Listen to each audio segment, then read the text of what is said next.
Hiya, I'm Jasper, and welcome to your video review for Terminator 2 Judgment Day, a movie starring Arnold Schwarzenegger, Linda Hamilton, Edward Furlong, and Robert Patrick. So, as always, I'm going to give it good, the bad, and the furry. To start off with, though, if you haven't seen my review for Terminator 1, or if you haven't seen Terminator 1, go and watch those now, because while I won't be spoiling Terminator 2, I will probably be spoiling parts of Terminator 1. So go ahead and go watch those, and then come back to this review. Alrighty? You're back? Sweet. So, the furry. Much like dogs were important in the first one, dogs are important in this one in much the same way. So that's cool. Now, moving on to the good and bad. I will say that they fixed the audio from the first one. You might remember from my first review how I thought the audio quality just was really not great. Well, they have fixed it, and the audio is perfectly punchy right when it needs to be, and loud and when it needs to be, and quiet when it needs to be. So I think they fixed pretty much all the audio problems. I also like that they did even better on the music, so that was fun. I also like that they brought back Kyle Reese's character for like a flashback sequence. That was kind of fun. I liked having Kyle Reese back in there for just a little bit. They also brought back a few of the very, very minor characters just to kind of bring some continuity to the series. And speaking of continuity, while I did think that they, retconned a couple things, I think that if you look at the cuts that they made in Terminator 1, just okay, they would have had time to talk about that. So I think it's possible that they weren't necessarily retconning. They were just oh, it happened off screen that they discussed those kind of things. But regardless, I think that they stayed consistent enough within their own universe for the rules and how things worked. Also, the acting in this one is just it's so good.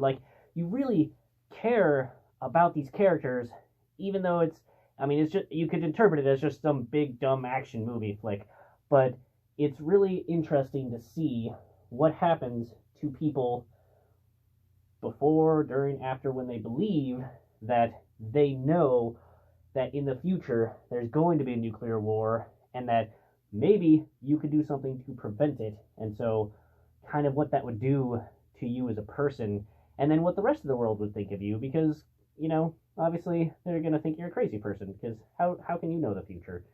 So it's interesting, I think, to see kind of how that plays out with our different characters. I also like that Arnold Schwarzenegger's character had obviously more dialogue this time around, and that was nice to see. But also, you've seen Arnold Schwarzenegger in comedies. He can do comedy, and I like that he brought a little bit of the comedy atmosphere to this, even while playing Terminator. I also really, really liked Robert Patrick's run. I thought that his running style was unique and was very good for his character, and that was nice to see.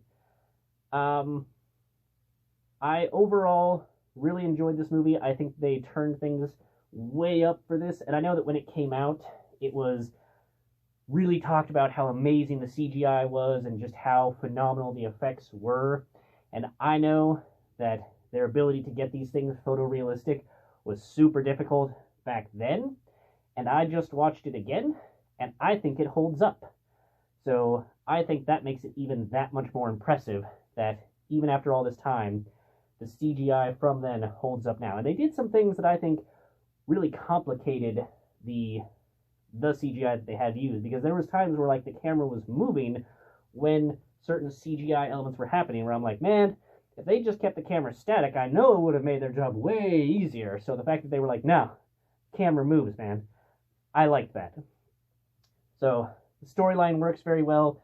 You care about the characters. You can see the lives that they're living and the progress of it. And it had good pacing. I liked the changes that they made. And I just found it a very impressive movie when I first watched it. I find it an impressive movie now. I think you should watch it because you're going to have a good time. And like I said in my last one, I think that you should watch all of the Terminators. Yes, all of the Terminators, at least the movies, before seeing Terminator Dark Fate. So, thanks for coming. Hope you had a good time. Hope to see you at the next one. Bye.